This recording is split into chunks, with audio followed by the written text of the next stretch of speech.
En 1945, la ofensiva de los bombarderos de la RAF fue la más poderosa demostración de poder que el mundo había conocido hasta entonces.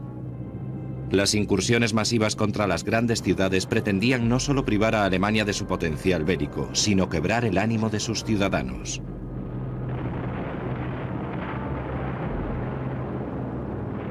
Colonia, Hamburgo, Dresde. La ofensiva aliada no perdonó ninguna. Alemania fue castigada de una forma que difícilmente se podría olvidar. Era la estrategia de una nación que luchaba por sobrevivir y que consiguió su objetivo. La ofensiva de la RAF evitó que los barcos de guerra salieran de sus puertos, arruinó la producción de guerra nazi y obligó a Alemania a desviar parte del poderío militar que enfrentaba a Rusia. La RAF no paró hasta la total rendición. El 7 de mayo de 1945, las bombas dejaron de caer.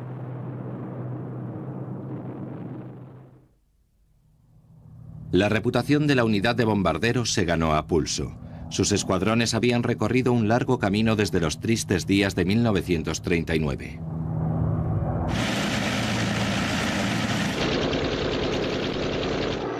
Los primeros bombarderos monomotores fueron reemplazados por bimotores más grandes. Entre ellos destacaba el Vickers Wellington, que se ensamblaba gracias a una única estructura enrejada. El llamado armazón geodético era fuerte y resistente, y el Wellington se convirtió en uno de los bombarderos más utilizados al principio de la guerra. Pero para golpear en el corazón de Alemania, la RAF necesitaba algo más grande. Los bombarderos cuatrimotores como el Stirling y el Halifax proporcionaron un mayor alcance y poder destructor. Pero en 1942 la unidad de bombarderos no era lo suficientemente fuerte. Las incursiones fallaban a menudo sus objetivos e incluso en este caso lo hacían a costa de muchas vidas. En febrero de 1942, los acorazados Scharnhorst y Gneisenau atravesaron el Canal de la Mancha. La unidad de bombarderos atacó los barcos con toda su furia, pero ninguna bomba alcanzó su objetivo. Indignado, el Parlamento británico pidió una reestructuración. Se nombró un nuevo jefe para la unidad de bombarderos, el general Arthur Harris. Harris sabía que era necesario actuar con rapidez para reforzar su desprestigiada unidad. Decidió emprender una gran ofensiva en Alemania. Hasta entonces, la ofensiva aérea más grande de la guerra se había producido en 1940, cuando 500 aviones alemanes atacaron Londres. Harris quería doblar ese número.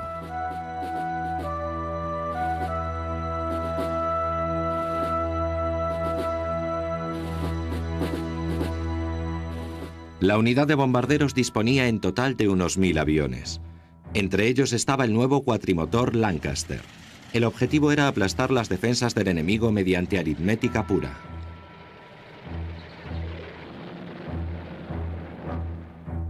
Se eligieron 2 ciudades como posible objetivo, pero la elección permaneció en el cerebro de Harris hasta el último minuto. El objetivo sería Colonia.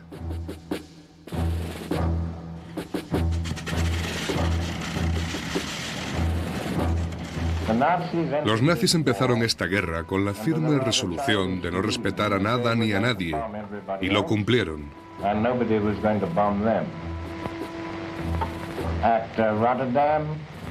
Londres, Varsovia y un centenar de ciudades más fueron el objetivo de sus operaciones de destrucción. Ellos empezaron esto y ahora lo van a pagar. Colonia fue devastada una y otra vez por los bombarderos de la RAF. Harris había conseguido una nueva y poderosa arma. Durante el resto de la guerra, las masivas incursiones nocturnas contra ciudades alemanas constituyeron la base de la estrategia de la RAF. La intención era poner a Alemania de rodillas. Pero la estrategia de Harris de utilizar grandes formaciones para bombardear grandes ciudades tuvo sus excepciones. En 1943, un inventor británico, Barnes Wallis, creó una extraña bomba de 4.500 kilos. Se pretendía que saltara sobre el agua para explotar tras clavarse en el objetivo. Su propósito era destruir los embalses de los valles industriales del norte de Alemania. Se creó un escuadrón de élite de Lancasters bajo las órdenes del comandante Guy Gibson. Al escuadrón se le bautizó como 617. pero pronto fueron conocidos como los cazapresas.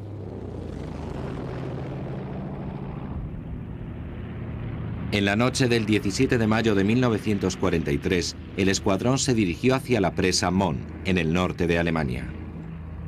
Se eligió esta época del año porque los niveles del agua alcanzan su máximo, y había luna llena.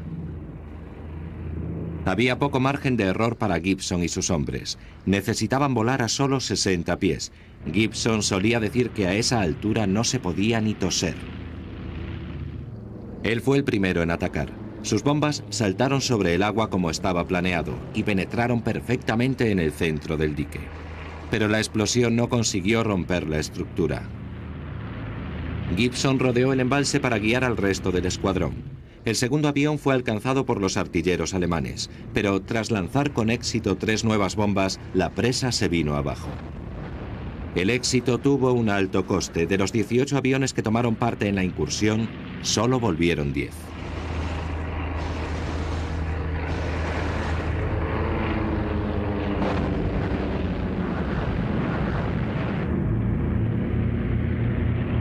Pero la mayor victoria de los cazapresas estaba todavía por llegar. En 1944, Alemania conservaba todavía una de las armas navales más formidables de la guerra. Se trataba del enorme acorazado Tirpitz, de 42.000 toneladas, gemelo del hundido Bismarck. Sus cañones de 15 pulgadas y su casco de acero plateado de doble espesor representaban un gran desafío para la flota aliada. La única forma de hundir el Tirpitz era usar un arma lo suficientemente grande como para atravesar la formidable armadura del barco. La tarde del 12 de noviembre, una escuadrilla de Lancasters partió desde Escocia hacia las costas de Noruega. Cada uno de los aviones llevaba una bomba de 10.000 kilos llamada Tallboy. El ataque estaba a cargo del escuadrón número 9 y de los cazapresas del 617. Los aviones de reconocimiento habían localizado al Tirpitz fondeado en el fiordo de Tromsø. Cuando llegaron los Lancaster, encontraron el barco exactamente donde se suponía que debía estar. Una a una se lanzaron contra el barco las enormes bombas Tallboy. Aquí se puede ver una de ellas impactando en la playa. Pero otras 2 consiguieron blancos directos. Entre bombas que impactaban contra una espesa nube de humo, el último monumento del poderío naval alemán desapareció bajo las aguas.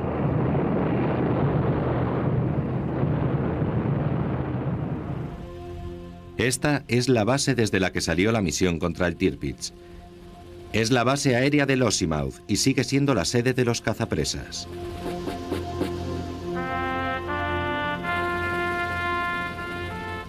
Los recuerdos de las glorias pasadas del 617 adornan las paredes de la sala de reuniones.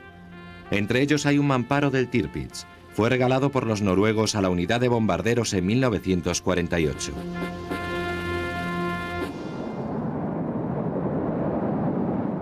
Hoy los cazapresas vuelan con el bombardero más moderno de la RAF, el Tornado GR-1. Fue en este avión en el que el famoso escuadrón se batió por primera vez desde la Segunda Guerra Mundial.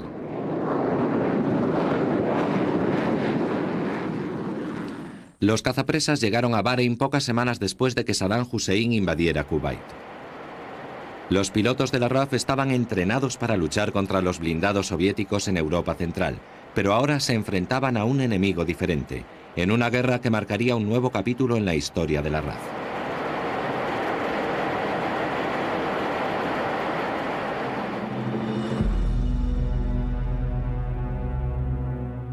La RAF aprendió una amarga lección durante la Guerra del Golfo. Antes de las hostilidades, la televisión y los periódicos entrevistaron a varios pilotos británicos. Estas entrevistas llamaron la atención de los interrogadores iraquíes, quienes en algunos casos las usaron para torturar psicológicamente a algunos pilotos derribados. Así que no es extraño que la mayoría evite las cámaras, pero un navegante aceptó a ser entrevistado a contraluz para proteger su identidad.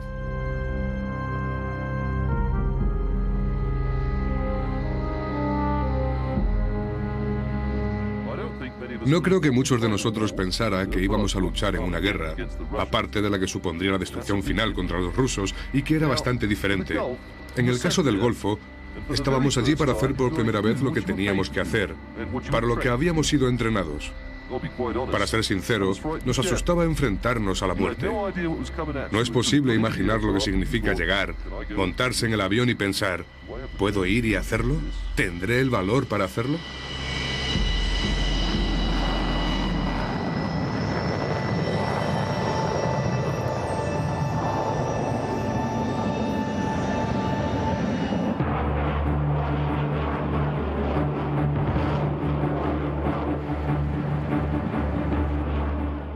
Cuando se monta en un avión existen ciertas cosas que tienes que hacer. Tienes que comportarte como un profesional y dar lo mejor que tienes. Lo que deseas es sobrevivir y entonces te rodea una calma total y se te hace un nudo en la garganta. Pero cuando despegas piensas, adelante, vamos al infierno.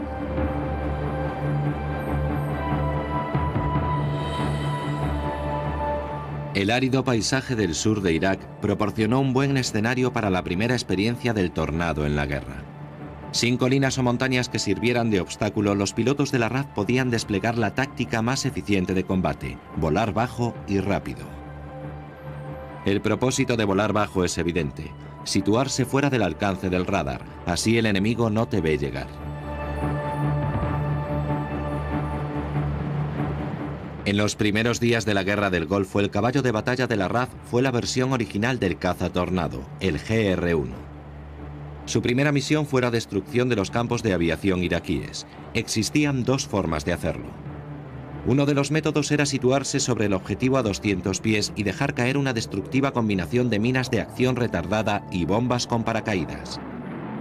El otro era penetrar en el espacio aéreo iraquí a baja altura y después subir y dejar caer las bombas sobre el objetivo. Nuestro navegante anónimo recuerda esas misiones. Un par de veces fuimos localizados por los misiles enemigos y tomamos las medidas apropiadas. Llegamos al objetivo y nos dispusimos a soltar las bombas, comenzando la maniobra de ascenso. Pero de repente todo se convirtió en un infierno. Mientras ascendíamos, la parte delantera del aparato explotó. Pienso que alcanzada por un misil. Pensé, diablos, vámonos de aquí. Soltamos todas las bombas y descendimos para evitar el radar. Tras haber sido alcanzados, en realidad no sabíamos lo que había pasado, pero lo imaginábamos, todo empezó a marchar mal. Nuestra velocidad bajó a 250 nudos y pensamos que nunca lo conseguiríamos, que no podríamos aumentar la velocidad y nos estrellaríamos.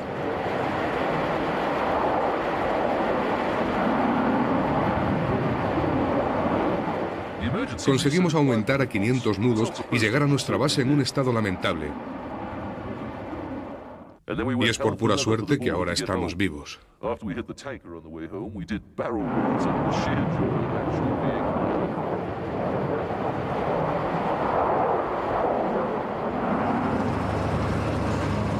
En los primeros días de la Guerra del Golfo, las defensas antiaéreas iraquíes eran muy poderosas. Intentando conseguir el mayor grado de sorpresa, la mayoría de las misiones se realizaban bajo el protector manto de la noche. De alguna forma, todo era bastante surrealista. No era como una sensación religiosa, pero de alguna forma te sientes especialmente tranquilo.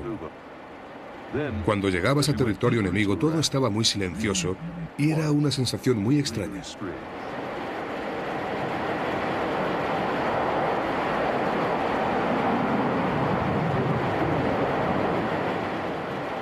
La mayoría de los radares de alerta iraquíes fueron destruidos, pero la vieja artillería antiaérea era un blanco más difícil.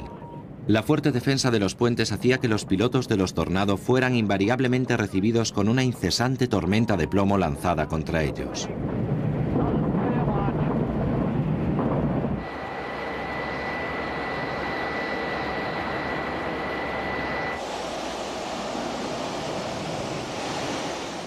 El 23 de enero se perdieron por esta causa 5 Tornados. La RAF cambió de táctica inmediatamente. Se suprimieron los ataques a baja altitud. Las misiones de los Tornados se realizarían fuera del alcance de tiro de las baterías antiaéreas iraquíes. El 26 de enero, un inesperado actor entra en escena. Un caza con más de 30 años de antigüedad llega para ayudar a los Tornado. Conocido por los pilotos de la Marina como el ladrillo volante, el viejo Buccaneer tiene algo de lo que el Tornado carece: un localizador láser. El 2 de febrero se realizó la primera misión combinada con el Buccaneer y el Tornado. El objetivo era un puente en el sur de Irak.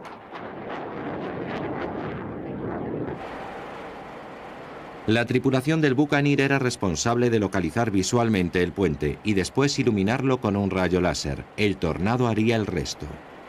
Poco después de las 11 en punto de la mañana, una formación de 4 tornados recibe la llamada en clave Happy, que significa que el Buccaneer ha localizado el objetivo. Cada tornado lanza 3 bombas guiadas por láser y el puente es destruido. A lo largo de la guerra, los objetivos de los Tornado fueron los silos de misiles Scud y los puentes sobre el río Éufrates.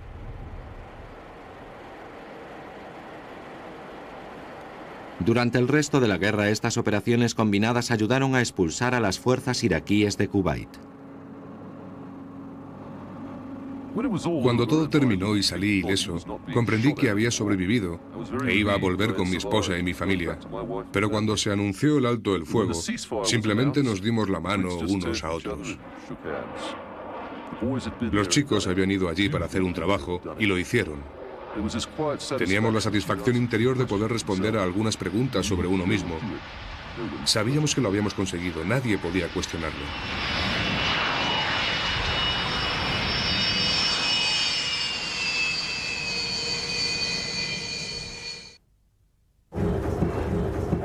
Morning, sir. Hi, Darren. Just grab a coffee. Righto, let's go. Esta es la sede del 12º Escuadrón, en la base aérea de Lossiemouth, en el norte de Escocia. Este es uno de los escuadrones de ataque marítimo de la base. Esta mañana las tripulaciones de los Tornado están siendo informadas de un ejercicio de ataque combinado a gran escala, que incluye detección por radar y ataque aéreo enemigo.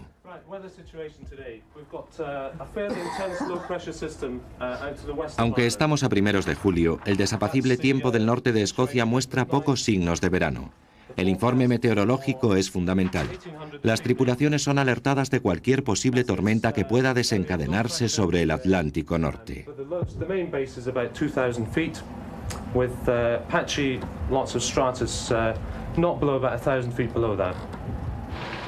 En el exterior, los Tornados son preparados para la misión. Diseñados para proteger los aviones de un eventual ataque soviético, los poderosos búnkers son inquietantes monumentos a una época pasada, a una guerra fría en la que Gran Bretaña estaba en primera línea de frente. Antes de la caída del muro de Berlín, la base de Lossiemouth tenía un papel esencial como vigilante del Atlántico Norte. El pasillo del Mar del Norte, al que se le llamaba el umbral del frente ruso, fue escenario de frecuentes encuentros entre pilotos de la RAF y sus adversarios soviéticos. Hoy este lugar sigue siendo importante, pero por otras razones. El comandante Alan Vincent nos lo explica. Tenemos nuestra base de entrenamiento en Lossiemouth, en el norte de Escocia. La razón de estar aquí es que existen amplias zonas despobladas. De esta manera podemos realizar todo tipo de ejercicios con el Tornado imposibles de hacer en otra parte. Sin embargo, esta es la zona ideal para hacerlos. Dropping practice bombs, teaching new crews how to operate and fly the Tornado. So we get maximum training value from being placed up in here in Scotland.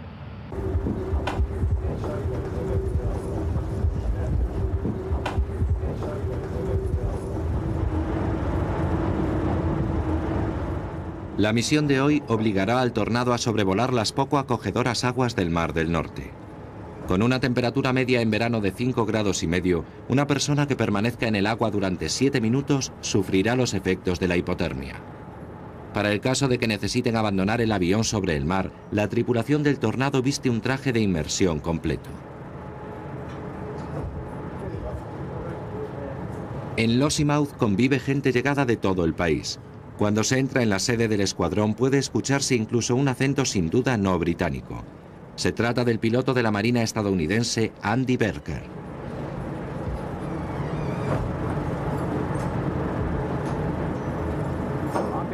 Para resumir, estoy aquí a modo de intercambio. Los pilotos de la Marina americana realizan intercambios por todo el mundo y vuelan en distintos escuadrones. He pasado 3 años y medio en esta unidad. Y el ambiente es magnífico. Es muy edificante.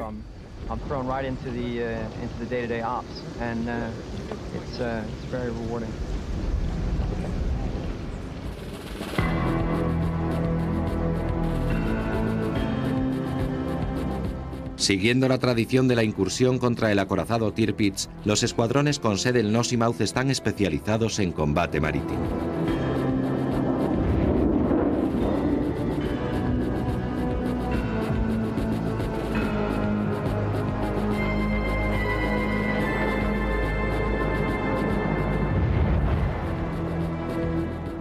El accidentado paisaje del norte de Escocia es un duro desafío para la tripulación de un Tornado.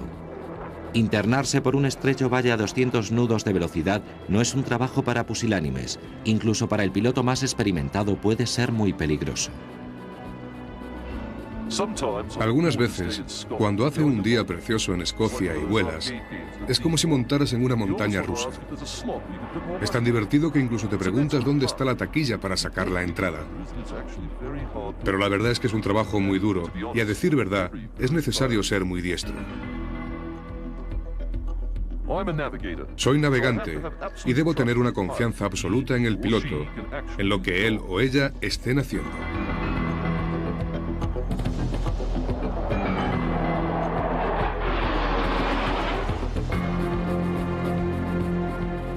En una maniobra de evasión del radar, el piloto debe volar muy bajo y ser extremadamente experimentado. Ahora existe un sistema que permite al piloto volar sin manos. Este sistema de navegación es excelente.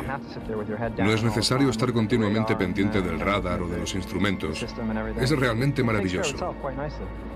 Te permite centrar tu atención en los otros aparatos, en lo que es realmente tu trabajo, en el terreno, en el enemigo. Es un sistema realmente eficaz y estoy muy contento de haber tenido la oportunidad de utilizarlo.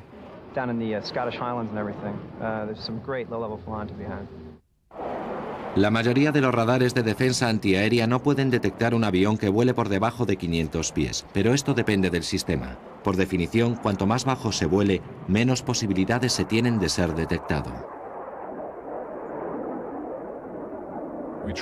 Nos entrenamos a 250 pies, una altura equilibrada entre las necesidades de la guerra y la de no molestar a la gente en tiempo de paz. En Canadá, en ciertas zonas, realizamos vuelos a muy baja altura, bajando hasta los 100 pies. En tiempo de guerra existe la posibilidad de tener que volar incluso más bajo. A 100 pies, el suelo está muy cerca y el piloto debe estar muy concentrado porque nadie quiere estrellarse contra el suelo. Es preferible volver para el té y las medallas. Volar bajo el radar es una táctica de combate que se remonta a la Segunda Guerra Mundial. Todavía hoy es una parte del vuelo que nunca se convierte en rutinaria. El vuelo a baja altura es una sensación increíble. Bajas cada vez más y pasas entre las colinas y las montañas a mucha velocidad. Miras abajo y ves deslizarse el suelo. Es una sensación increíble.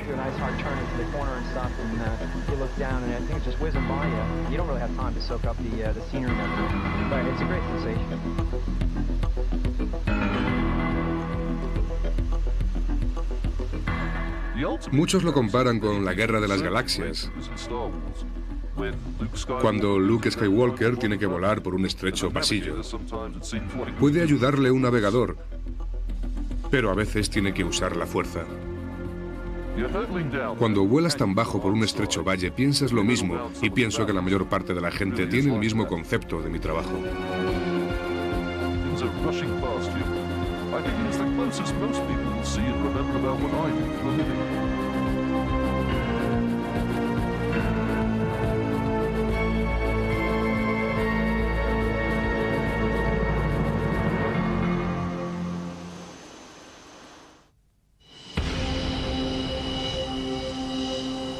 En 1994, la RAF se vio involucrada en el sucio conflicto de los Balcanes.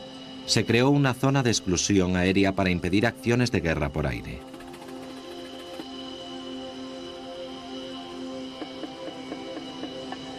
Pero para asegurar la seguridad de las tropas de las Naciones Unidas era necesaria la presencia de apoyo aéreo. Para esta tarea la RAF utilizó el monoplaza Jaguar.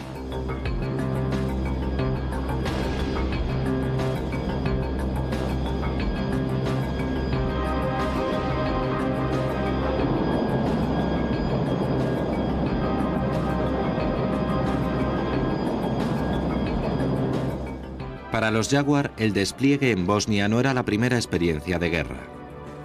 En 1990 los pilotos de Jaguar formaron parte de las fuerzas destacadas en el Golfo Pérsico. Solo 7 meses después volvieron a actuar contra el ejército iraquí, esta vez en defensa de los kurdos. El veterano piloto de Jaguar, Andy Cubin, participó en ambas acciones.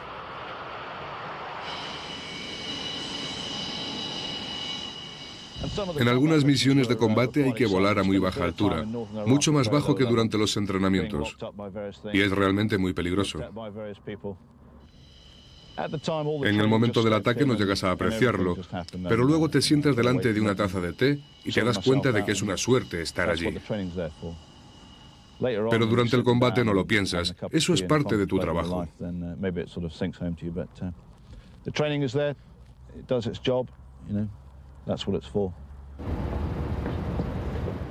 Una parte importante del entrenamiento de los pilotos de Jaguar se realiza en tierra. Este simulador de vuelo es utilizado por los miembros del 16º Escuadrón de Reserva. El control de la sala de mandos está a cargo del capitán retirado Philip Dacre. En un habitáculo adyacente, el instructor Paul Wilcox se sienta dentro de la pequeña cabina del Jaguar. Antes del despegue debe hacerse una comprobación detallada, incluido el sistema de asiento eyectable. Asiento eyectable conectado. Estamos preparados para la misión. Hasta luego.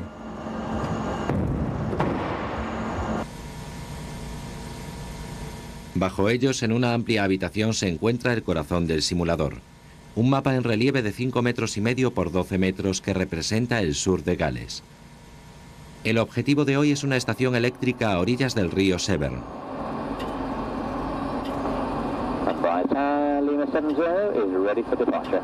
Lima 70, I'll have your departure clearance if you're ready to copy. 70 is ready to copy. Lima 70, you're clear to depart. Climb straight ahead, 3,000 feet on the regional 1012, squawking 1761. 70 is cleared ahead, 3,000 feet on the regional 1012 and squawking 1761. Read back correct. Surface wind 260, 50 knots. 70. Tras el despegue, Paul toma altitud y pone rumbo sureste. Deberá cruzar el montañoso este de Gales antes de girar al sur en busca de su objetivo. La sala de mandos del simulador opera como puesto de mando y control de tráfico aéreo. Desde aquí puede analizarse con exactitud cada acción del piloto.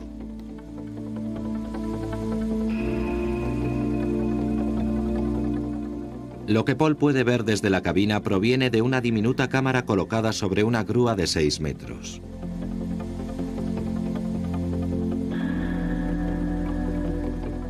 Moviéndose sobre 3 ejes, la cámara reproduce cualquier acción del piloto, salvo el vuelo invertido. Al aproximarse a la frontera inglesa, Paul desciende a 200 pies y gira al sur para comenzar el bombardeo, sobrevolando el pueblo de Ross-on-Wye.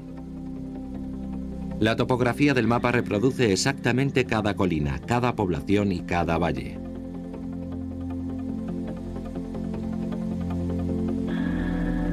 Se eligió esta zona de Gales porque es una de las regiones utilizadas por los escuadrones de Jaguar para su entrenamiento.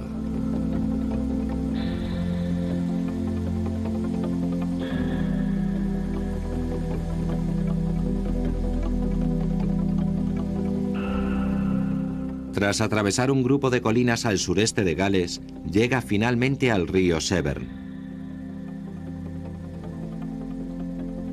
Por ahora, Paul puede ver solo la central eléctrica sobre la orilla norte del río. Para la etapa final del ataque deberá permanecer lo más bajo posible y seguir una ruta directa hacia el blanco.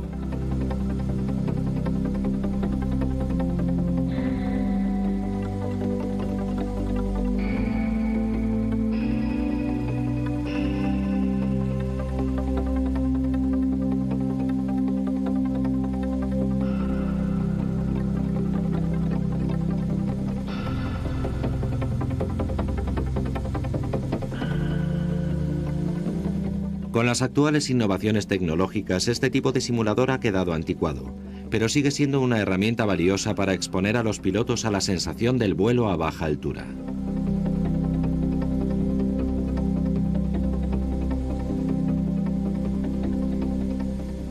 El sistema gráfico que tenemos detrás pertenece obviamente a la tecnología de mediados de los 70. Conseguir una calidad visual como esta en un simulador con imágenes virtuales es posible, pero difícil y muy caro.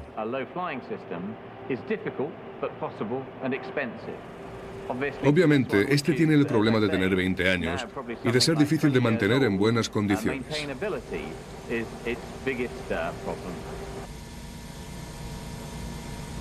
Cuando el Jaguar sea retirado a principios del siglo XXI, este tipo de simulador desaparecerá para siempre. Pero para orgullo de sus diseñadores, este sistema procura una sensación de vuelo difícil de lograr incluso con los sistemas gráficos actuales. Pero cada cosa tiene su idiosincrasia. Este sistema de la cámara sobre una maqueta tiene sus inconvenientes, como cuando aparece un insecto sobre la maqueta y que la cámara agranda muchísimo, dándote la sensación de que te va a comer. Sí, creo que será bueno aceptar las nuevas tecnologías. A mediados de 1995, los Jaguar regresaron a su base tras 14 meses de despliegue en el Adriático. A partir de entonces, el apoyo aéreo sería asumido por el avión más exclusivo de la RAF, el Harrier GR7. El Harrier llegó a Bosnia el 12 de junio de 1995. Hasta entonces, las fuerzas aéreas de la OTAN solo habían amenazado con la fuerza. A pesar de las repetidas agresiones serbias, los comandantes de la ONU habían decidido no tomar represalias, pero eso estaba a punto de cambiar.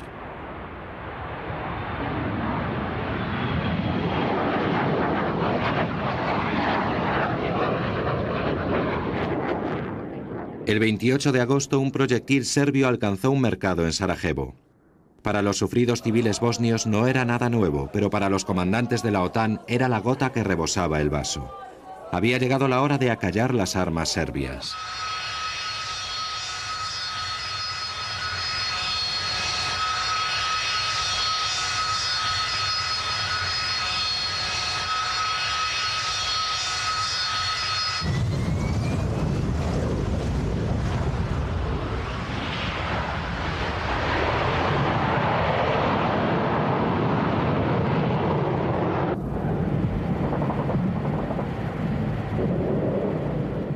La noche del 30 de agosto, los Harrier GR7 pusieron en práctica los planes de la OTAN para atacar las posiciones serbias. Su primer objetivo era destruir las defensas antiaéreas.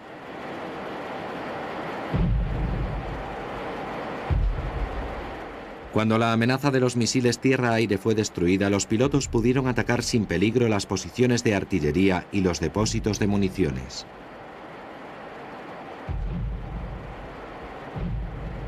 Durante 12 noches, el estruendo de los reactores resonó por la asolada Yugoslavia. El 13 de septiembre, la OTAN suspendió el asalto aéreo. Las fuerzas de la ONU representaban la única alternativa de paz. Y los bosnios serbios captaron el mensaje. Esta campaña supuso el bautismo de fuego del GR7. Pero para los pilotos veteranos, volar en una zona de guerra no era nada nuevo.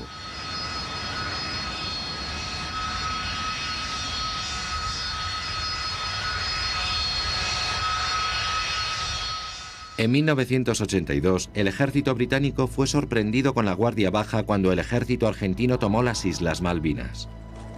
A pesar de los esfuerzos diplomáticos americanos, Margaret Thatcher no tardó mucho tiempo en decidirse a reconquistar las Malvinas por la fuerza. En una semana, la mayor parte de la flota británica estaba de camino hacia el lejano Atlántico Sur. En cuanto llegaron, fueron recibidos por un enjambre de Skyhawks A4 de las Fuerzas Aéreas Argentinas. Durante la primera ola de ataques fueron alcanzados 3 navíos británicos. Los pilotos de los Sea Harrier que operaban desde los portaaviones Hermes e Invencible fueron los encargados de detener a los atacantes argentinos.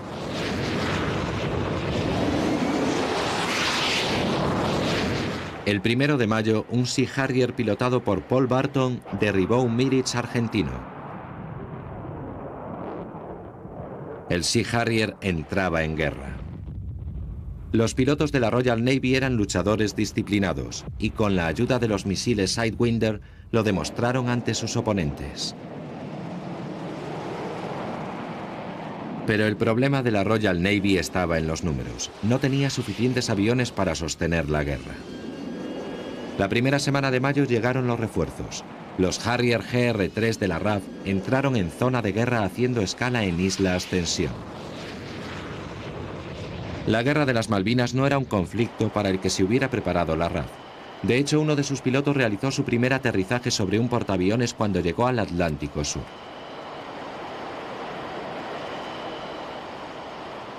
Con la incorporación de 9 Harriers de la RAF, las fuerzas expedicionarias contaban con 50 aparatos de ala fija. Los Harrier fueron la clave para la victoria británica, por lo que evidentemente fueron un objetivo fundamental para el enemigo. Así que se desplegaron navíos que protegiesen a los portaaviones de un eventual ataque. El principal peligro provenía de los aviones de construcción francesa Super Étendard y sus misiles Exocet. El ataque contra el destructor Sheffield llevó a la Royal Navy a alejar sus portaaviones a una distancia segura. El resultado fue que los pilotos de Harrier tenían muy poco tiempo para volar sobre la zona de guerra. Su misión principal fue atacar las bases argentinas y el campo de aviación de Port Stanley. Durante el mes que los británicos tardaron en llegar al Atlántico Sur, el ejército argentino había tenido tiempo de reforzar sus defensas. Para los pilotos de la RAF, esto significaba que cada misión era una infiltración peligrosa. Al final de la guerra, 3 Harrier de la RAF habían sido derribados por fuego desde tierra.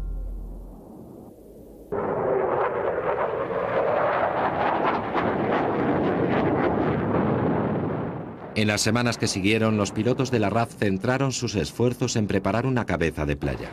El 23 de mayo, los anfibios de asalto alcanzaron la orilla de Port San Carlos. Una vez asegurada la cabeza de playa por la infantería de marina, se construyó una pequeña pista de aterrizaje de metal. A partir de ese momento, los Harrier de la RAF serían fundamentales para la batalla. Durante el resto de la Guerra de las Malvinas, los pilotos de la RAF apoyaron fundamentalmente el avance de las tropas de tierra hacia la capital, Stanley.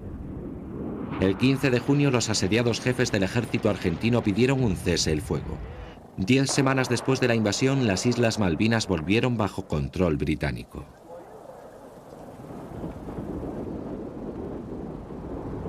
Los acontecimientos de 1982 supusieron una valiosa lección para el ejército británico. Si hay que luchar en una guerra lejana y no se tienen grandes portaaviones, lo mejor es poseer un avión que pueda aterrizar y despegar verticalmente. El resultado fue que el viejo Harrier GR3 fue reemplazado por el GR5, un avión que tenía el doble de autonomía y podía alojar el doble de carga. Otra consecuencia de la Guerra de las Malvinas sería el Harrier GR7. El comandante Glenn Eads ha sido testigo de la evolución de este avión. El GR7 es el Harrier de última generación. Y aunque tiene los mismos principios que el GR3, este aparato tiene muchas mejoras. Podemos cargar 2 veces más armamento que en el GR3 y podemos llegar 2 veces más lejos. Además, se han incluido todas las nuevas tecnologías, tanto para navegación como para combate.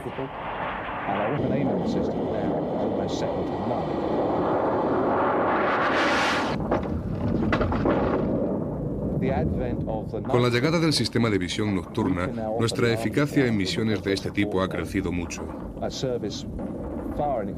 Es una de las novedades más importantes con respecto al GR3, porque antes teníamos que dejar de volar durante la noche y ahora no es necesario parar prácticamente nunca.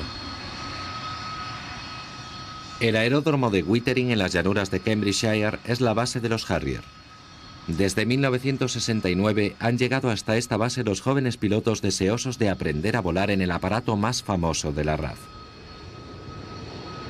Al principio, los pilotos tenían pocos recursos a su alcance para aprender a volar en un avión tan poco convencional. Hoy disponen de modelos biplaza y del simulador GR7.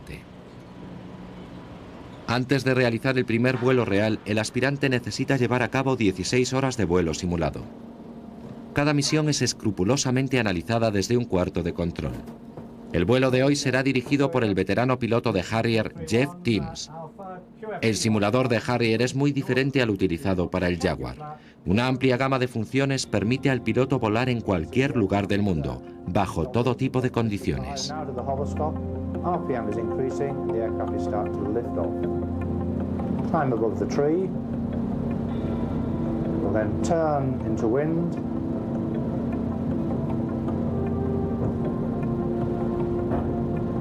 Then it will accelerate into wing-borne flight.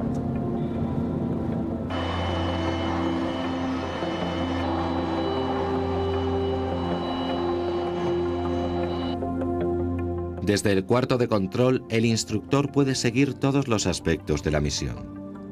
Esto incluye una visión del dispositivo que permite al piloto analizar velocidad, altitud e información sobre el blanco sin quitar la vista del horizonte. En la parte superior puede leerse la altura, que ahora es de unos 150 pies. A la izquierda tenemos la velocidad, unos 450 nudos. El dispositivo permite seguir el entrenamiento con mucha exactitud. También nos indica cualquier problema que pueda producirse.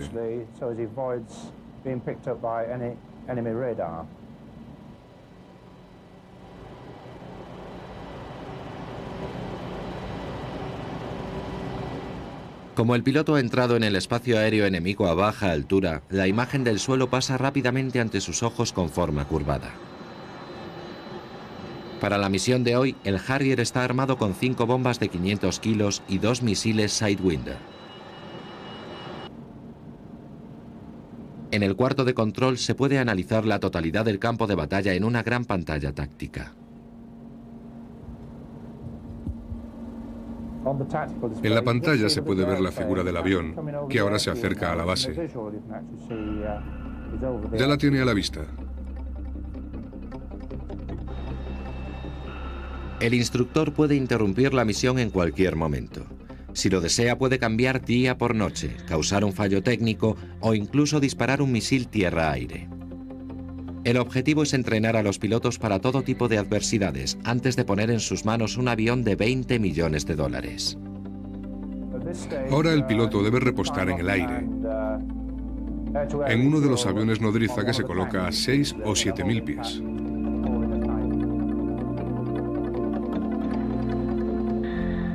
Repostar en vuelo es una de las operaciones más importantes. Cargar combustible desde un avión nodriza no es tan fácil como parece. Si el piloto no acierta con exactitud en la cesta, el avión oscilará violentamente y será necesario volver atrás e intentarlo de nuevo.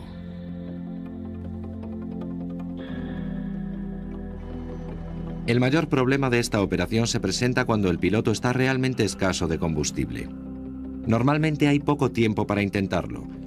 Cuanto más tarde el piloto en conectar con la cesta, mayores son las posibilidades de quedarse sin combustible.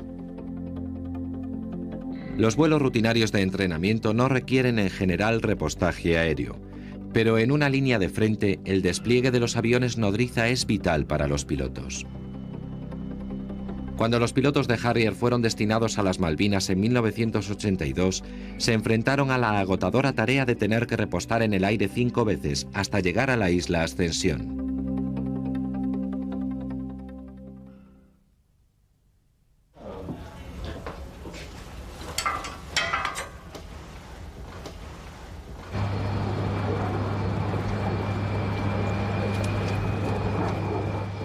Antes de que un aspirante a piloto pueda volar solo, es necesario realizar 3 misiones sentado en el asiento trasero del avión de entrenamiento más novedoso de la RAF, el Harrier T-10.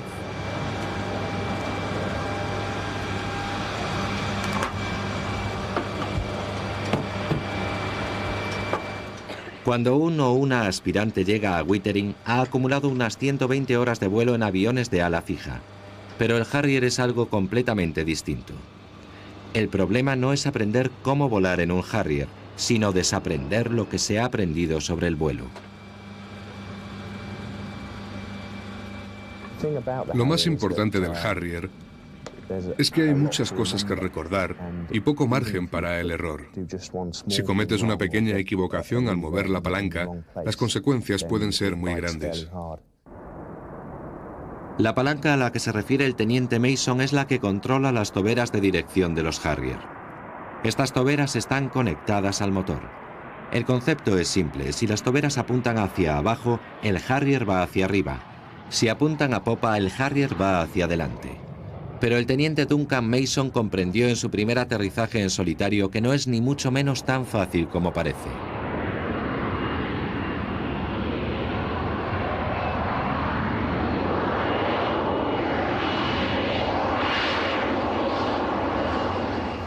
Cuando se coloca el morro en posición de descenso, efectivamente bajas. Pero si no consigues colocar el morro en posición correcta, obviamente no desciendes y recorres mucha distancia. Para un reactor normal se necesita una pista de aterrizaje de unos 3.000 metros. Aquí solo tenemos 150. No resulta nada fácil.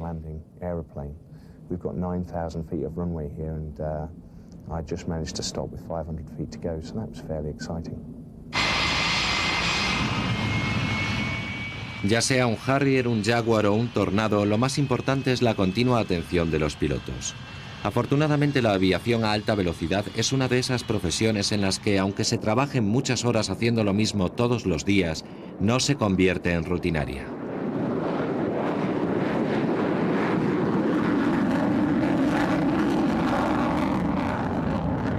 Nunca es aburrido pilotar un reactor. Cada vez que te pones a los mandos, cada vez que te levantas del suelo, es un nuevo desafío. No es un trabajo aburrido. Nunca llega a ser rutinario. Quiero decir que cuando vuelas tan rápido, en general tienes que poner mucha atención. Volar en un avión de combate nunca resulta tedioso. Es un trabajo muy entretenido.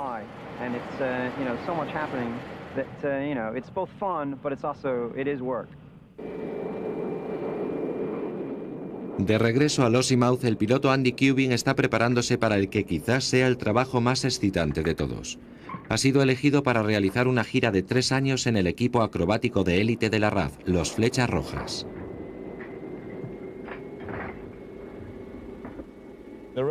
Volar en los Flechas Rojas es cumplir el sueño de toda mi vida.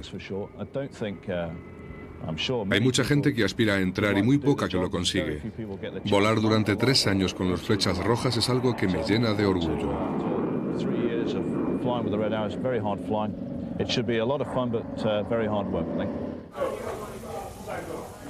El navegante de Tornado Andy Barker también va a dejar Lossiemouth. La Marina de los Estados Unidos le quiere de vuelta. En 2 semanas volverá a América.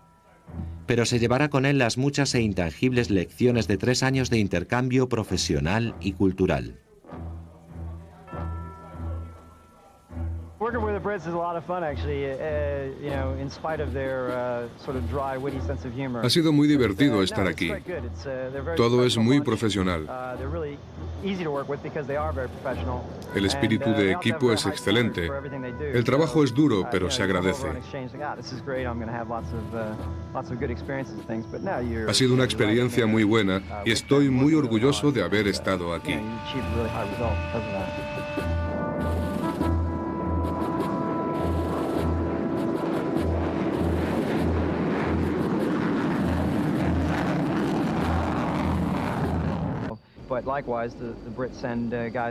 He pasado 3 años y medio en esta unidad.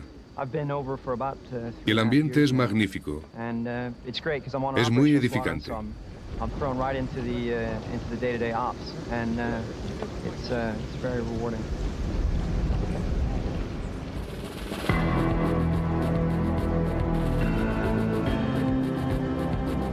Siguiendo la tradición de la incursión contra el acorazado Tirpitz, los escuadrones con sede en Lossiemouth están especializados en combate marítimo.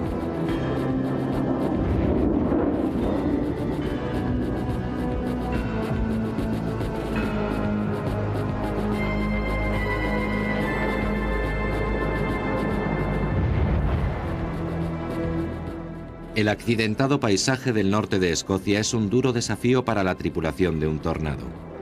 Internarse por un estrecho valle a 200 nudos de velocidad no es un trabajo para pusilánimes. Incluso para el piloto más experimentado puede ser muy peligroso. Algunas veces, cuando hace un día precioso en Escocia y vuelas, es como si montaras en una montaña rusa. Es tan divertido que incluso te preguntas dónde está la taquilla para sacar la entrada. Pero la verdad es que es un trabajo muy duro y, a decir verdad, es necesario ser muy diestro. Soy navegante y debo tener una confianza absoluta en el piloto, en lo que él o ella estén haciendo.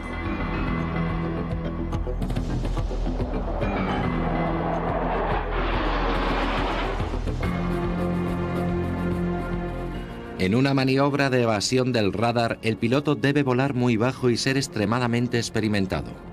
Ahora existe un sistema que permite al piloto volar sin manos. Este sistema de navegación es excelente. No es necesario estar continuamente pendiente del radar o de los instrumentos. Es realmente maravilloso. Te permite centrar tu atención en los otros aparatos, en lo que es realmente tu trabajo, en el terreno, en el enemigo. Es un sistema realmente eficaz y estoy muy contento de haber tenido la oportunidad de utilizarlo.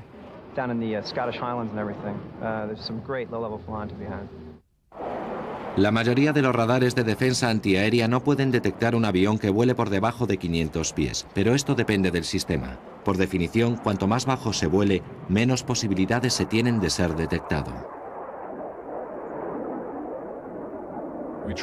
Nos entrenamos a 250 pies, una altura equilibrada entre las necesidades de la guerra y la de no molestar a la gente en tiempo de paz.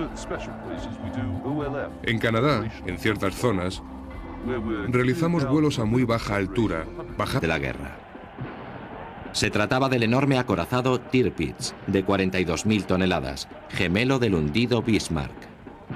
Sus cañones de 15 pulgadas y su casco de acero plateado de doble espesor representaban un gran desafío para la flota aliada.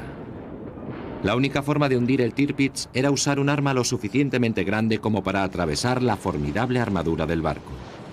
La tarde del 12 de noviembre, una escuadrilla de Lancasters partió desde Escocia hacia las costas de Noruega. Cada uno de los aviones llevaba una bomba de 10.000 kilos llamada Tallboy. El ataque estaba a cargo del escuadrón número 9 y de los cazapresas del 617. Los aviones de reconocimiento habían localizado al Tirpitz fondeado en el fiordo de Tromsø. Cuando llegaron los Lancaster, encontraron el barco exactamente donde se suponía que debía estar. Una a una se lanzaron contra el barco las enormes bombas Tallboy. Aquí se puede ver una de ellas impactando en la playa, pero otras dos consiguieron blancos directos. Entre bombas que impactaban contra una espesa nube de humo, el último monumento del poderío naval alemán desapareció bajo las aguas.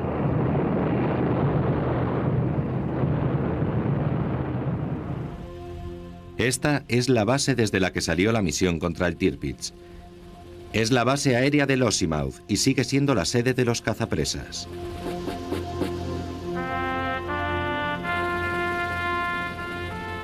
Los recuerdos de las glorias pasadas del 617 adornan las paredes de la sala de reuniones. Entre ellos hay un mamparo del Tirpitz. Fue regalado por los noruegos a la unidad de bombarderos en 1948.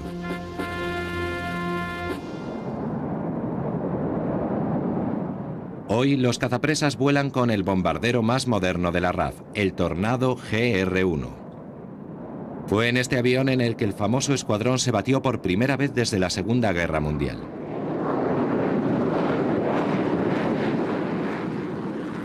Los cazapresas llegaron a Bahrein pocas semanas después de que Saddam Hussein invadiera Kuwait.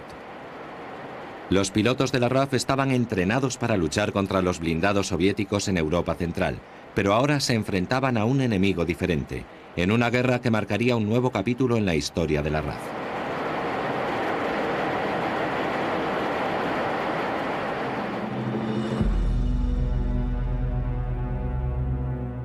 La RAF aprendió una amarga lección durante la Guerra del Golfo. Antes de las hostilidades, la televisión y los periódicos entrevistaron a varios pilotos británicos. Estas entrevistas llamaron la atención de los interrogadores iraquíes, quienes en algunos casos las usaron para torturar psicológicamente a algunos pilotos derribados.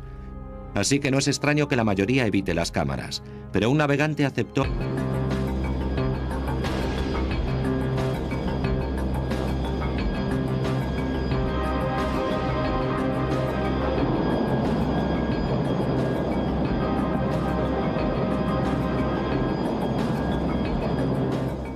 Para los Jaguar, el despliegue en Bosnia no era la primera experiencia de guerra.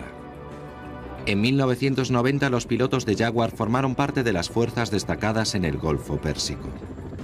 Solo 7 meses después volvieron a actuar contra el ejército iraquí, esta vez en defensa de los kurdos. El veterano piloto de Jaguar, Andy Cubin, participó en ambas acciones.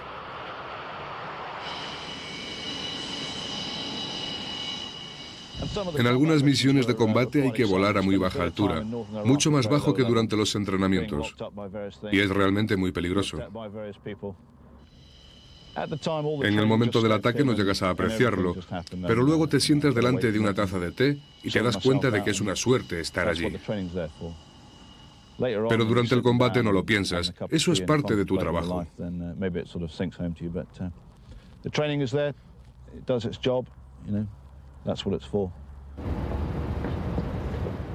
Una parte importante del entrenamiento de los pilotos de Jaguar se realiza en tierra. Este simulador de vuelo es utilizado por los miembros del 16º Escuadrón de Reserva. El control de la sala de mandos está a cargo del capitán retirado Philip Dacre. En un habitáculo adyacente, el instructor Paul Wilcox se sienta dentro de la pequeña cabina del Jaguar. Antes del despegue debe hacerse una comprobación detallada, incluido el sistema de asiento eyectable. Asiento eyectable conectado. Estamos preparados para la misión. Hasta luego.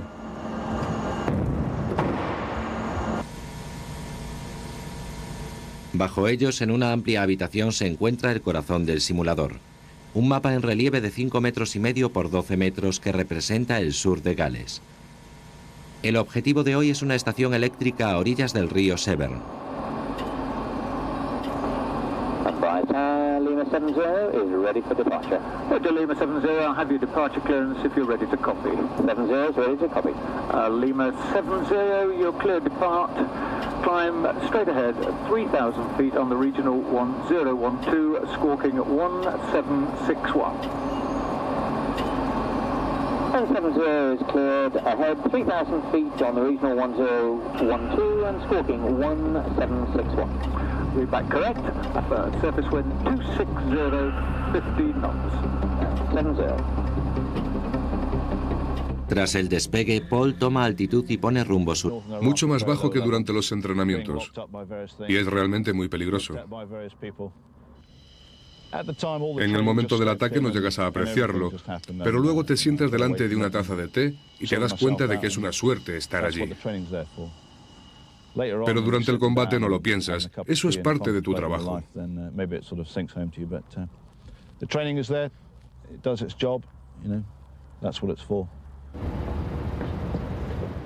Una parte importante del entrenamiento de los pilotos de Jaguar se realiza en tierra. Este simulador de vuelo es utilizado por los miembros del 16º Escuadrón de Reserva. El control de la sala de mandos está a cargo del capitán retirado Philip Dacre. En un habitáculo adyacente, el instructor Paul Wilcox se sienta dentro de la pequeña cabina del Jaguar. Antes del despegue debe hacerse una comprobación detallada, incluido el sistema de asiento eyectable. Asiento eyectable conectado. Estamos preparados para la misión. Hasta luego.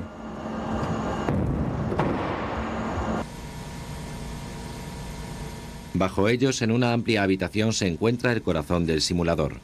Un mapa en relieve de 5,5 metros por 12 metros que representa el sur de Gales. El objetivo de hoy es una estación eléctrica a orillas del río Severn. Lima 70 is ready for departure. Lima 70, I'll have your departure clearance if you're ready to copy. 70 is ready to copy. Lima 70, you're clear to depart. Climb straight ahead 3,000 feet on the regional 1012, squawking 1761. 1070 is cleared ahead 3,000 feet on the regional 1012 and squawking 1761. Read back correct.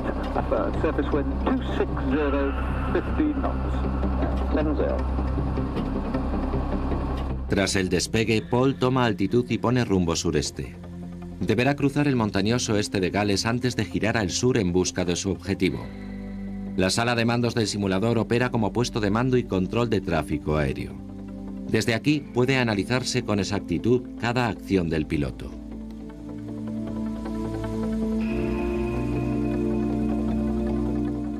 Lo que Paul puede ver desde la cabina proviene de una diminuta cámara colocada sobre una grúa de 6 metros.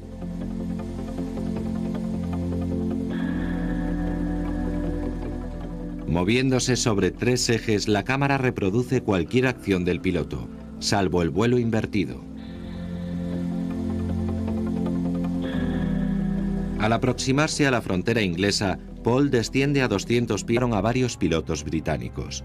Estas entrevistas llamaron la atención de los interrogadores iraquíes, quienes en algunos casos las usaron para torturar psicológicamente a algunos pilotos derribados. Así que no es extraño que la mayoría evite las cámaras, pero un navegante aceptó a ser entrevistado a contraluz para proteger su identidad.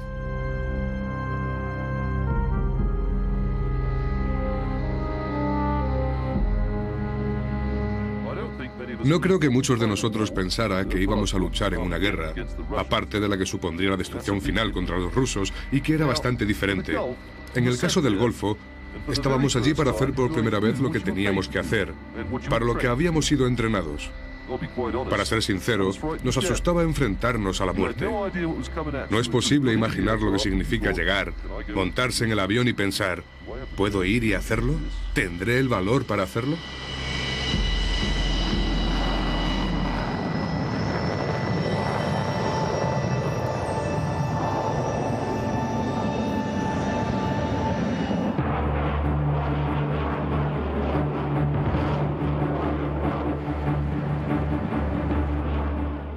Cuando se monta en un avión existen ciertas cosas que tienes que hacer. Tienes que comportarte como un profesional y dar lo mejor que tienes. Lo que deseas es sobrevivir, y entonces te rodea una calma total y se te hace un nudo en la garganta. Pero cuando despegas piensas, adelante, vamos al infierno.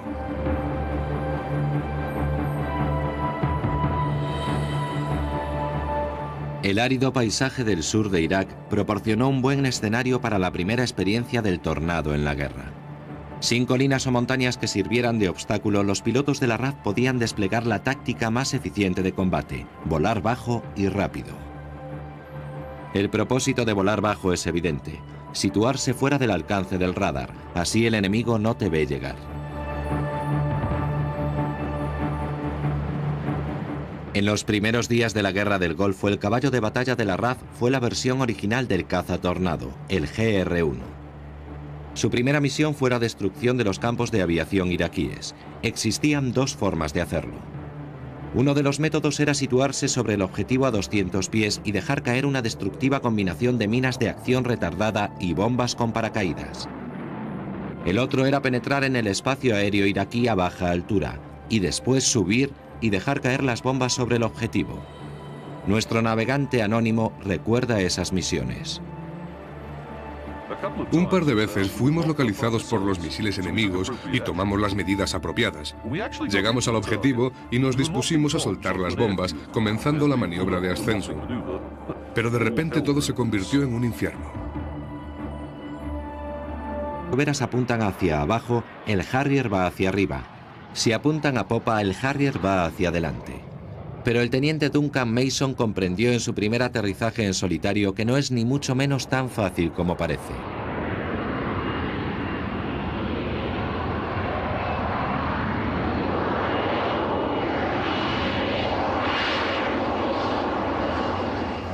Cuando se coloca el morro en posición de descenso, efectivamente bajas.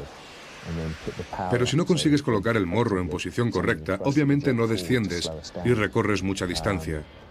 Para un reactor normal se necesita una pista de aterrizaje de unos 3.000 metros. Aquí solo tenemos 150. No resulta nada fácil. We've got 9,000 feet of runway here, and I just managed to stop with 500 feet to go, so that was fairly exciting. Ya sea un Harrier, un Jaguar o un Tornado, lo más importante es la continua atención de los pilotos. Afortunadamente, la aviación a alta velocidad es una de esas profesiones en las que, aunque se trabajen muchas horas haciendo lo mismo todos los días, no se convierte en rutinaria.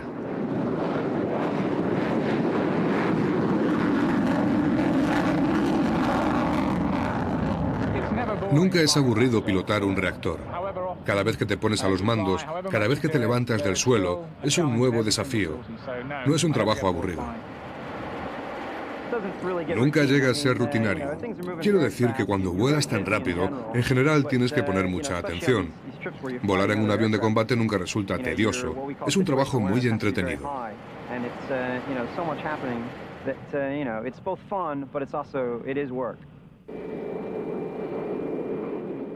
De regreso a Lossiemouth, el piloto Andy Cubing está preparándose para el que quizás sea el trabajo más excitante de todos. Ha sido elegido para realizar una gira de 3 años en el equipo acrobático de élite de la RAF, los Flechas Rojas.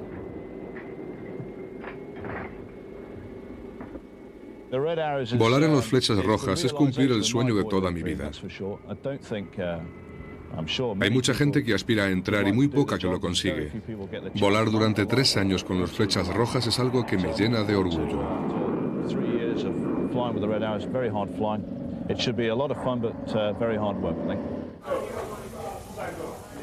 El navegante de Tornado Andy Barker también va a dejar Lossiemouth. La Marina de los Estados Unidos le quiere de vuelta. En 2 semanas volverá a América. Pero se llevará con él las muchas e intangibles lecciones de 3 años de intercambio profesional y cultural.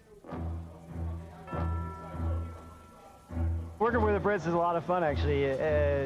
In spite of their sort of dry, witty sense of humor. Ha sido muy divertido. Los Tornado fueran invariablemente recibidos con una incesante tormenta de plomo lanzada contra ellos.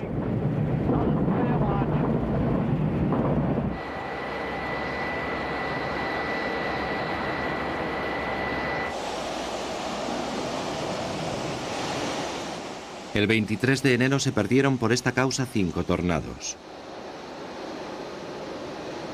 La RAF cambió de táctica inmediatamente. Se suprimieron los ataques a baja altitud. Las misiones de los tornados se realizarían fuera del alcance de tiro de las baterías antiaéreas iraquíes. El 26 de enero, un inesperado actor entra en escena. Un caza con más de 30 años de antigüedad llega para ayudar a los tornado. Conocido por los pilotos de la Marina como el ladrillo volante, el viejo Buccaneer tiene algo de lo que el Tornado carece, un localizador láser. El 2 de febrero se realizó la primera misión combinada con el Buccaneer y el Tornado. El objetivo era un puente en el sur de Irak.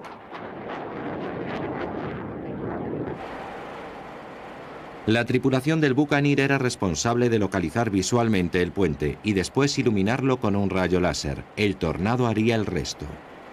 Poco después de las 11 en punto de la mañana, una formación de 4 tornados recibe la llamada en clave Happy, que significa que el Buccaneer ha localizado el objetivo. Cada tornado lanza 3 bombas guiadas por láser y el puente es destruido. A lo largo de la guerra, los objetivos de los Tornado fueron los silos de misiles Scud y los puentes sobre el río Éufrates.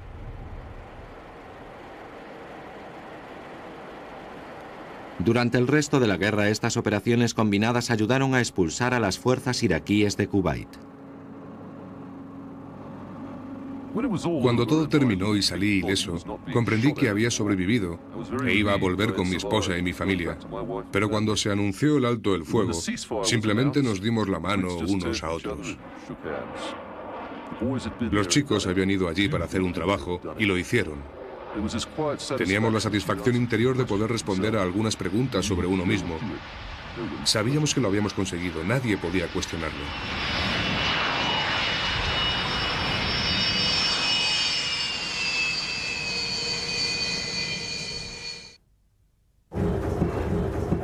Morning, sir. Hi, Darren. Just grab a coffee. Righto, let's go.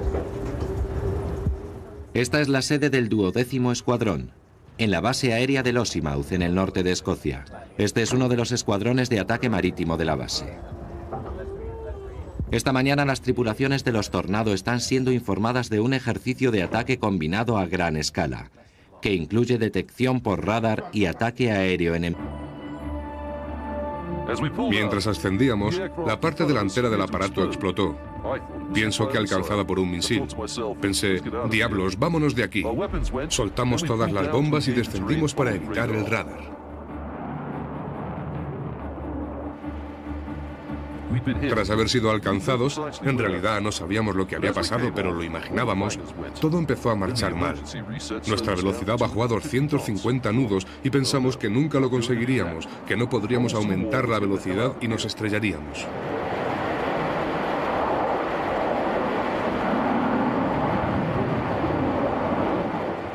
Conseguimos aumentar a 500 nudos y llegar a nuestra base en un estado lamentable. Y es por pura suerte que ahora estamos vivos.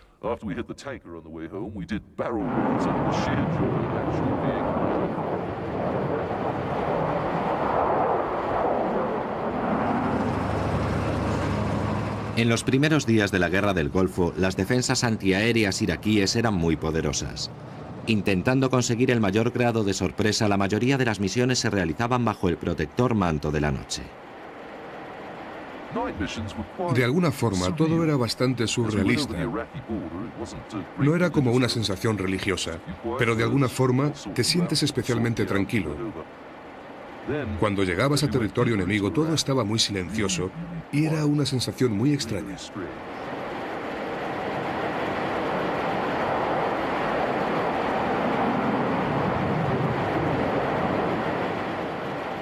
La mayoría de los radares de alerta iraquíes fueron destruidos, pero la vieja artillería antiaérea era un blanco más difícil.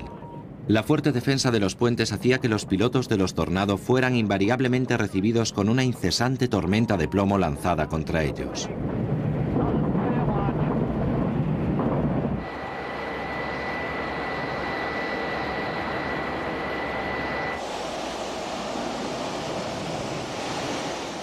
El 23 de enero se perdieron por esta causa 5 Tornados. La RAF cambió de táctica inmediatamente. Se suprimieron los ataques a baja altitud. Las misiones de los Tornados se realizarían fuera del alcance de tiro de las baterías antiaéreas iraquíes. El 26 de enero, un inesperado actor entra en escena. Un caza con más de 30 años de antigüedad llega para ayudar a los Tornado. Conocido por los pilotos de la Marina como el ladrillo volante, el viejo Buccaneer tiene algo de lo que el Tornado carece, un localizador láser. El 2 de febrero se realizó la primera misión combinada con el Buccaneer y el Tornado. El objetivo era un puente en el sur de Irak. Resto de la guerra, las masivas incursiones nocturnas contra ciudades alemanas constituyeron la base de la estrategia de la RAF. La intención era poner a Alemania de rodillas. Pero la estrategia de Harris de utilizar grandes formaciones para bombardear grandes ciudades tuvo sus excepciones. En 1943, un inventor británico, Barnes Wallis, creó una extraña bomba de 4.500 kilos. Se pretendía que saltara sobre el agua para explotar tras clavarse en el objetivo. Su propósito era destruir los embalses de los valles industriales del norte de Alemania. Se creó un escuadrón de élite de Lancasters bajo las órdenes del comandante Guy Gibson. Al escuadrón se le bautizó como 617, pero pronto fueron conocidos como los cazapresas.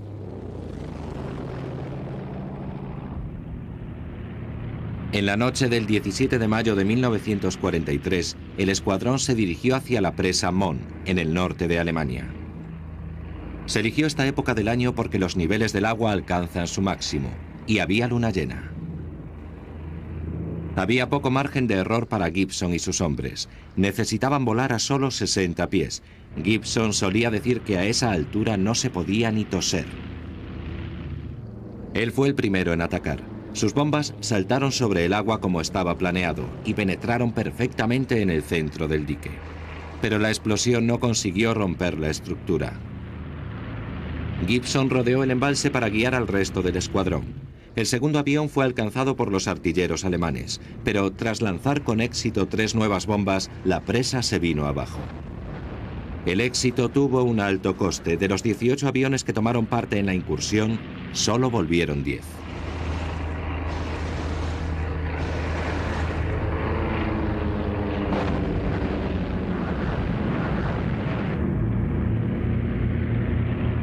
Pero la mayor victoria de los cazapresas estaba todavía por llegar. En 1944, Alemania conservaba todavía una de las armas navales más formidables de la guerra. Se trataba del enorme acorazado Tirpitz, de 42.000 toneladas, gemelo del hundido Bismarck. Sus cañones de 15 pulgadas y su casco de acero plateado de doble espesor representaban un gran desafío para la flota aliada. La única forma de hundir el Tirpitz era usar un arma lo suficientemente grande como para atravesar la formidable armadura del barco. La tarde del 12 de noviembre, una escuadrilla de Lancasters partió desde Escocia hacia las costas de Noruega. Cada uno de los aviones llevaba una bomba de 10.000 kilos llamada Tallboy. El ataque estaba a cargo del escuadrón número 9 y de los cazapresas del 617. Una altura equilibrada entre las necesidades de la guerra y la de no molestar a la gente en tiempo de paz. En Canadá, en ciertas zonas, realizamos vuelos a muy baja altura, bajando hasta los 100 pies. En tiempo de guerra existe la posibilidad de tener que volar incluso más bajo. A 100 pies, el suelo está muy cerca y el piloto debe estar muy concentrado porque nadie quiere estrellarse contra el suelo. Es preferible volver para el té y las medallas. Volar bajo el radar es una táctica de combate que se remonta a la Segunda Guerra Mundial. Todavía hoy es una parte del vuelo que nunca se convierte en rutinaria. El vuelo a baja altura es una sensación increíble. Bajas cada vez más y pasas entre las colinas y las montañas a mucha velocidad. Miras abajo y ves deslizarse el suelo. Es una sensación increíble.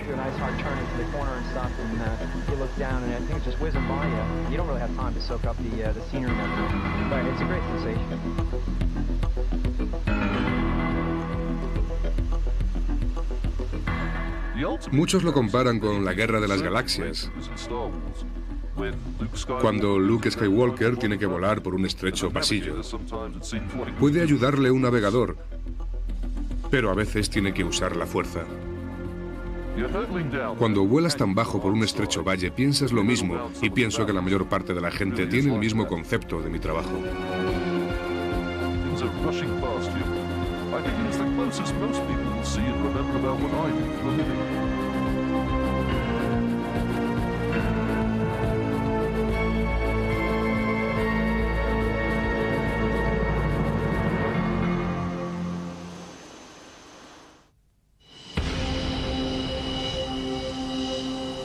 En 1994, la RAF se vio involucrada en el sucio conflicto de los Balcanes. Se creó una zona de exclusión aérea para impedir acciones de guerra por aire.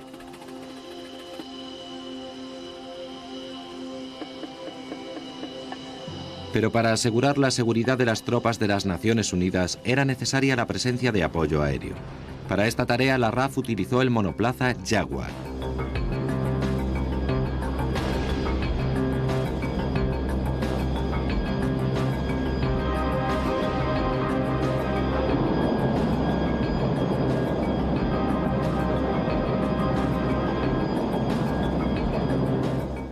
Para los Jaguar, el despliegue en Bosnia no era la primera experiencia de guerra. En 1990, los pilotos de Jaguar formaron parte de las fuerzas destacadas en el Golfo Pérsico. Solo 7 meses después volvieron a actuar contra el ejército iraquí, esta vez en defensa de los kurdos. El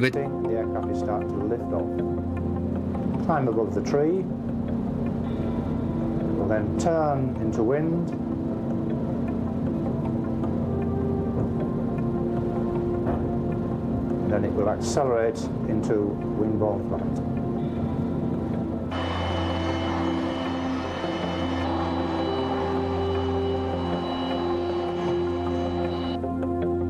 Desde el cuarto de control, el instructor puede seguir todos los aspectos de la misión. Esto incluye una visión del dispositivo que permite al piloto analizar velocidad, altitud e información sobre el blanco sin quitar la vista del horizonte. En la parte superior puede leerse la altura, que ahora es de unos 150 pies. A la izquierda tenemos la velocidad, unos 450 nudos. El dispositivo permite seguir el entrenamiento con mucha exactitud. También nos indica cualquier problema que pueda producirse.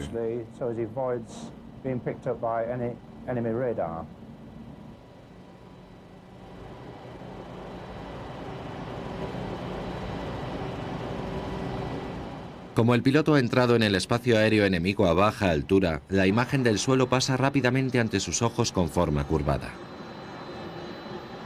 Para la misión de hoy, el Harrier está armado con 5 bombas de 500 kilos y 2 misiles Sidewinder.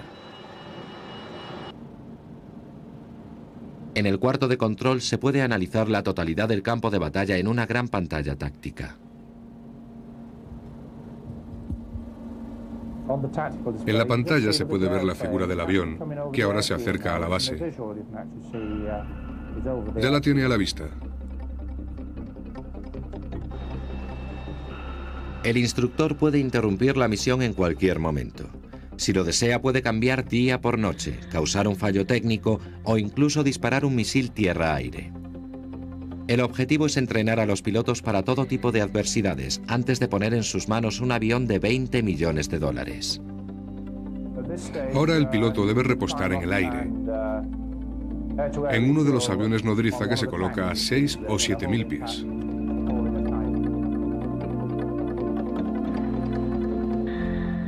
Repostar en vuelo es una de las operaciones más importantes. Cargar combustible desde un avión nodriza no es tan fácil como parece. Si el piloto no acierta con exactitud en la cesta, el avión oscilará violentamente y será necesario volver atrás e intentarlo de nuevo.